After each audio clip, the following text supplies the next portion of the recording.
নমস্কার বন্ধু, astrology 24x7 YouTube চ্যানেলে আপনাকে আরও একবার স্বাগত। আমি আপনাদের বন্ধু শ্যামল। বন্ধুর সঙ্গে থাকুন, ভালো থাকুন। আমার তরফ থেকে প্রাণ ভরা ভালোবাসা আপনাদের সকলের জন্য রইল। শুরু করবো চিত্রা নক্ষত্রের বার্ষিক নক্ষত্রফল 2024। আপনাদের সারা বছর কেমন যাবে সেই সম্পর্কে বিস্তারিত আলোচনা।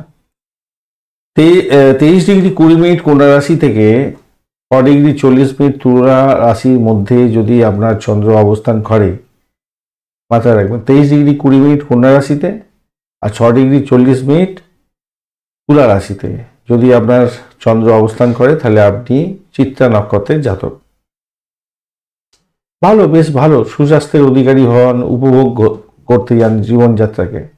একটু দুর্বল পাতলা আকৃতির আপনার চেহারা হয়ে থাকে, পেশিযুক্ত, উজ্জ্বল বৈশিষ্ট্য, উজ্জ্বল তারা। কিন্তু এটা মার্স অর্থাৎ আপনার হচ্ছে মঙ্গলদেব, এই নক্ষত্রের লর্ড।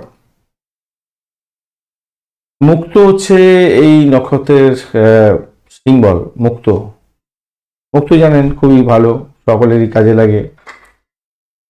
তো কালো রংটা আপনারা ইউজ করতে পারেন, কালো রংটা আপনাদের ক্ষেত্রে খুব ভালো যায়। আর পলা, যেটা লাল পলা যেটা বলা হয়, এই স্টোনটা ব্যবহার করতে পারেন। 9 সংখ্যাটা আপনাদের ক্ষেত্রে খুব ইম্পর্টেন্ট হয়ে থাকে। আর চিত্রা নক্ষত্রের যদি জাতক বা জাতিকা হয়ে থাকে, তাহলে আমি বলবো আপনাদের নামটা পি এবং আর দিয়ে স্টার্ট হওয়া উচিত। যদি পি এবং আর দিয়ে নামটা স্টার্ট হয়ে থাকে, তাহলে আপনি নামী, সম্মানীয়, জ্ঞানী, পণ্ডিত ব্যক্তি হবেন। সমাজে আপনার নাম সম্মান অনেকটা বাড়বে। বিশ্বকর্মা দেবকে অবশ্যই স্মরণ করবেন, কেন আপনার বৈশিষ্ট্য হচ্ছে সঠিকভাবে সঠিক কাজগুলো কমপ্লিট করা। তো সেই কারণের জন্য অবশ্যই বিশ্বকর্মা দেবকে আপনার স্মরণ করার দরকার আছে। চারুকলা শিল্প শেখার ক্ষেত্রে অত্যন্ত শুভ, আপনাদের ক্ষেত্রে ভালো, শান্তি মেজাজে থাকেন আপনি। তবে কিছু কিছু ক্ষেত্রে দেখা যায় আপনার ভালো ভালো সুযোগ মিস করে ফেলেন। চেতনা শক্তির অভাবের কারণে এটা হয়ে থাকে। আর নিজেকে পণ্ডিত ভাবার কারণে অনেক সময় এই ভালো সুযোগগুলো আপনার হাতছাড়া হয়ে যায়। তাই সেই দিকটা একটুখানি খেয়াল রাখতে হবে আর কি আপনাকে। এই বছরতে যেটা দেখা যাচ্ছে, জানুয়ারি, মে, আগস্ট, সেপ্টেম্বর এবং অক্টোবর মাসগুলো আপনার ক্ষেত্রে অত্যন্ত মঙ্গলজনক হতে যাচ্ছে। মার্চ, এপ্রিল এবং নভেম্বর মাসটা ভালো হবে, মন্দের ভালো, অনেকটাই ভালোর দিকে যাবে। কিছু কিছু সমস্যা থাকবে, কিন্তু ভালোর দিকেই যাবে। কিন্তু ফেব্রুয়ারি, জুন, জুলাই এবং ডিসেম্বর মাসটা আপনারা কিন্তু একটু সতর্কতা অবলম্বন করবেন, কেন এই সময়গুলো আপনাদের ক্ষেত্রে ভালো নয়। যদি দেখা যায় যে আপনাদের যে আর্থিক অবস্থার ক্ষেত্রটা যদি দেখা যায়, আর্থিক অবস্থাটা আলোচনা করব পরে, আগে আপনাদের পদগুলো নিয়ে আলোচনা করা যাক। যে সমস্ত বন্ধুরা চিত্রা নক্ষত্রের প্রথম পদ বা প্রথম চরণে যারা জন্মগ্রহণ করেছেন, তাদের ক্ষেত্রে বলবো এই বছরে আপনারা দামি উপহার পেতে পারেন, সম্মান এবং পুরস্কার প্রাপ্তির সুযোগ থাকছে, বিলাসিতা আপনাদের ক্ষেত্রে থাকবে এবং পরিবারের জন্য কিছু অবাঞ্ছিত খরচা হতে পারে, সেটাকে কমাবার চেষ্টা করতে পারেন আপনারা। আর দ্বিতীয় চরণ বা পদে যদি জন্মগ্রহণ করে থাকেন, তাহলে আমি বলবো পরিকল্পনা গ্রহণ করুন সঠিক, এবং কোনো সঠিক প্রকল্প আপনার ক্ষেত্রে অনুমোদিত হতে যাচ্ছে এবং আপনি লাভবান হতে যাচ্ছেন। আর এর ফলে আপনার শত্রু বাড়বে এবং ঈর্ষান্বিত লোকেরা আপনাকে বিভিন্ন রকমভাবে অপদস্থ করার চেষ্টা করবে। আপনার একদিকে যেমন উন্নতির যোগ দেখা দেবে, অপরদিকে আপনার শত্রু বৃদ্ধি হয়ে যাবে, ঈর্ষান্বিত লোকেরা শত্রুতা করবে। চিত্রা নক্ষত্রের তৃতীয় পাদে বা চরণে যারা জন্মগ্রহণ করেছেন, তাদের ক্ষেত্রে বলবো অসতর্কতার কারণে আপনার আঘাত আসার সম্ভাবনা থাকবে। র্যাশ ড্রাইভিং করতে যাবেন না। এই বছরতে ফ্ল্যাট বাড়ি কেনা বা বাড়ি কেনা, বাড়ি নির্মাণ, এই সমস্ত পরিকল্পনা শুরু করতে পারেন, বা আপনাদের ক্ষেত্রে লাভবান হওয়ার একটা সুযোগ আপনারা পেতেই যাচ্ছেন এই বছরেতে। আর চিত্রা নক্ষত্রের চতুর্থ চরণ বা পদে যারা জন্মগ্রহণ করেছেন, এই বছরেতে আপনাদের ক্ষেত্রে পারিবারিক কোনো শুভ অনুষ্ঠান হতে পারে, আপনার বিবাহ সংক্রান্ত ক্ষেত্রটা প্রোগ্রেস হতেই যাচ্ছে, ভালো হবে। আর দেখুন, কোনো কারণে হয়তো এই বিবাহটা আপনার বাড়ি বা বাড়ির আশপাশের কোনো লোকজনের কারণে কিন্তু বিবাহ কেটে যাওয়ার সম্ভাবনা থাকবে। তাই আপনাদের চোখ কান খোলা রাখতে হবে এই বছরেতে যদি বিবাহ করতে চান, বিবাহের যোগটা থাকছে আপনাদের ক্ষেত্রে। অর্থ সংক্রান্ত ব্যাপারে যদি বলতে হয় তাহলে আমি বলবো এই বছরে ব্যয়টাকে কমিয়ে ফেলার চেষ্টা করুন এবং আর্থিক লাভবান হতে যাচ্ছেন, অতিরিক্ত আয় হবে এই বছরেতে। লটারি, ফাটকা, শেয়ার মার্কেট ইত্যাদি থেকে প্রচুর লাভ ওঠানোরও সুযোগ থাকবে। হঠাৎ আর্থিক তদন্তের কারণে জরিমানার ব্যাপারটাও থেকে যাবে, তাই একটু খেয়াল রেখে চলতে হবে। সম্পত্তি বা অর্থ সংক্রান্ত ব্যাপারে আইনি সমস্যার মধ্যে পড়ে যেতে পারেন, একটু খেয়াল রেখে চলতে হবে। ভাই বোন আত্মীয় পরিজনের সঙ্গে সম্পত্তি সংক্রান্ত ক্ষেত্রে, পৈতৃক সম্পত্তি সংক্রান্ত ক্ষেত্রে একটু সমস্যা তৈরি হতে পারে, সেইখান থেকে একটু বেরোবার চেষ্টা করতে হবে, কারণ নাহলে খরচ খরচা অনেক হতে পারে। আপনি যদি কাউকে ধার দিয়ে থাকেন আগে, অর্থ সে ফেরত পাওয়ার সম্ভাবনা থাকছে। পুরনো বিনিয়োগ করেছেন অনেকদিন আগে, ভুলে গিয়েছিলেন, মনে হয়েছিল যে ক্ষতি হবে, ভুলে গেছেন, কিন্তু এখন এই বছরেতে এসে তার লাভটা আপনি ওঠাতে যাচ্ছেন। অংশীদারি ব্যবসা বাণিজ্যের ক্ষেত্রে থেকে কিছুটা সমস্যা হয়তো হতে পারে, তার ফলে আপনার ক্ষতিগ্রস্ত হতে পারেন আর্থিক ব্যাপারে। ব্যাংক বা আর্থিক প্রতিষ্ঠানের তছরূপের কারণে আপনার কিছু অর্থ লস যেতে পারে, তো সেই জায়গাটা একটু আগে থেকে খেয়াল রেখে চলতে হবে।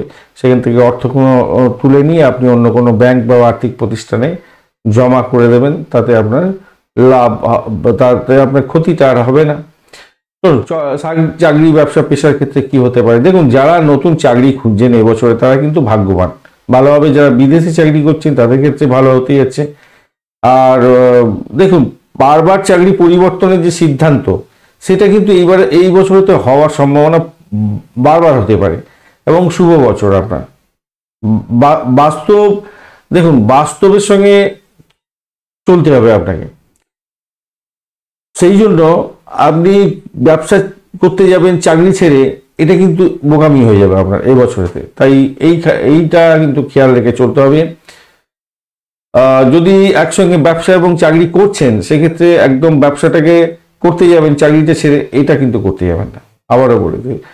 আর চাকরির জায়গাটা একটু সমস্যা থাকবে, সহকর্মীদের সঙ্গে বারবার ধরে ঝগড়া হবে এবং আপনি অফিস পলিটিক্সে যুক্ত হয়ে যেতে পারেন, তার ফলে প্রবলেম হতে পারে। তাই একটু খেয়াল রাখতে হবে, অপরকে বিশ্বাস করতে যাবেন না খুব সহজে, এবং আপনার সমস্ত গোপন তথ্য তাকে বলে দিতে যাবেন না, তাতে প্রবলেম হবে। তাতে আরেকটা জিনিস হতে পারে, সেটা হচ্ছে আপনাদের যে পদোন্নতির যোগ ছিল এই বছরে কিন্তু প্রোগ্রেসিভ জায়গা আছে, কিন্তু ওই অবাঞ্ছিত কিছু জায়গায় স্থানান্তর হয়ে যাওয়ার কারণে আপনার একটু ধাক্কা লাগতে পারে আর কি। আপনার প্রোগ্রেস হলো, কিন্তু একটা অবাঞ্ছিত জায়গায় চলে যেতে হলো, সেই জায়গাটা একটু আপনার মন মেয়াদ খারাপ হতে পারে, আপনার কমিউনিকেশনে ডিলে হয়ে গেল, একটু প্রবলেম হতে পারে। সরকারি চাকরি যারা চাইছিলেন তাদের ক্ষেত্রে কিন্তু একটু ডিলে হতে পারে এই বছরেতে। যাই হোক, আপনি ভাগ্যবান চাকরির ক্ষেত্রে এই বছরে, মোটের উপরে ভালো ফল পাবেন। ভ্রমণ হতে পারে, বিখ্যাত কোনো ব্যক্তির সঙ্গে দেখা সাক্ষাৎ হতে পারে। হ্যাঁ, হতাশা যখন আসবে খুব, একটুখানি ভ্রমণ করে আসবেন, তাতে আপনার মঙ্গলজনক জায়গা তৈরি হবে। প্রেম, রোমান্স, বিবাহ এবং পারিবারিক দিক থেকে দেখতে গেলে আপনাদের প্রেম রোমান্সের ক্ষেত্রে তীব্রতা বাড়বে। পিতামাতা, আত্মীয় পরিজন এবং বন্ধু বান্ধবদের সঙ্গে মিলমিশটা বজায় রাখার চেষ্টা করুন, ভালো হবে। এমন কোনো কাজ করতে যাবেন না প্রেম প্রীতি ভালোবাসার ক্ষেত্রে কেলেঙ্কারিতে যাতে না যুক্ত হয়ে যান, তাতে সেটা থেকে শতহাত দূরে থাকার চেষ্টা করবেন, নাহলে আপনার কেরিয়ারের ক্ষেত্রে যে প্রোগ্রেসটা আছে সেই প্রোগ্রেসটা কিন্তু বিলম্বিত হয়ে যেতে পারে। দীর্ঘদিনের পর কোনো বন্ধু, পুরানো বন্ধু, কোনো আত্মীয়দের সঙ্গে দেখা হবে এবং তাদের থেকে কিছু বেনিফিট পেতে যাচ্ছেন। বিয়ের বছর, বিয়ে হয়ে যাওয়ার সম্ভাবনা থাকছে এই বছরটা। যারা পুনরায় বিয়ে করতে চাইছেন, যারা ডিভোর্সি ছিলেন, তাদের ইচ্ছা পূরণ হবে।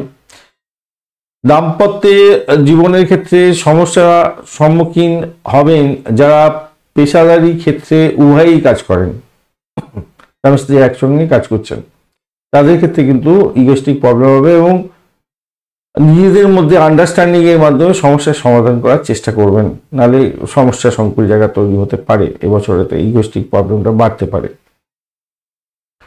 শিক্ষার্থী বন্ধুদের ক্ষেত্রে অনুকূল থাকছে এই বছরটা, প্রচন্ড প্রতিযোগিতাও তো থাকবে এবং সেখান থেকে বেরিয়ে আসবেন, এবং খুব ভালো হতে যাচ্ছে আপনাদের ক্ষেত্রে।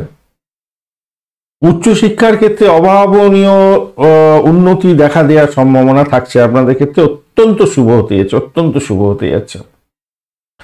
স্বাস্থ্য সংক্রান্ত ক্ষেত্রে যদি বলতে হয় তাহলে বলবো, দেখুন আপনার বা আপনার অপোজিট সেক্সের মানে আপনি স্বামী হলে আপনার স্ত্রীর শরীর স্বাস্থ্যের দিকটা ভীষণভাবে খেয়াল রাখবেন, আর আপনি স্ত্রী হলে আপনার স্বামীর শরীর স্বাস্থ্যের দিকটা ভীষণভাবে খেয়াল রাখবেন। বিশেষ করে কি হতে পারে জানেন, কিডনি বা কিডনি সংলগ্ন যে সমস্ত অঙ্গ প্রত্যঙ্গ আছে সেই সমস্ত সমস্যার মধ্যে পড়ে যেতে পারেন, সেই সমস্যার সম্মুখীন হতে পারেন। যদি কোনো সমস্যা থাকে তাহলে অবশ্যই চিকিৎসকের পরামর্শ গ্রহণ করবেন। আর একটা জিনিস হচ্ছে, ছোটোখাটো নয়, ওই চোট আঘাত লাগার সম্ভাবনা আছে, র্যাশ ড্রাইভিং করতে যাবেন না। তবে ভাগ্যবান আপনি সেখান থেকে অব্যাহতি পাবেন বটে, কিন্তু আপনাকে সচেতনতা অবলম্বন করতেই হবে। ধন্যবাদ বন্ধু ভিডিওটি দেখার জন্য। ভিডিওটি যদি আপনাদের কাজে লেগে থাকে অবশ্যই লাইক, শেয়ার, কমেন্ট করতে ভুলবেন না। কমেন্টে লিখুন ওম নমঃ শিবায়, হর হর মহাদেব।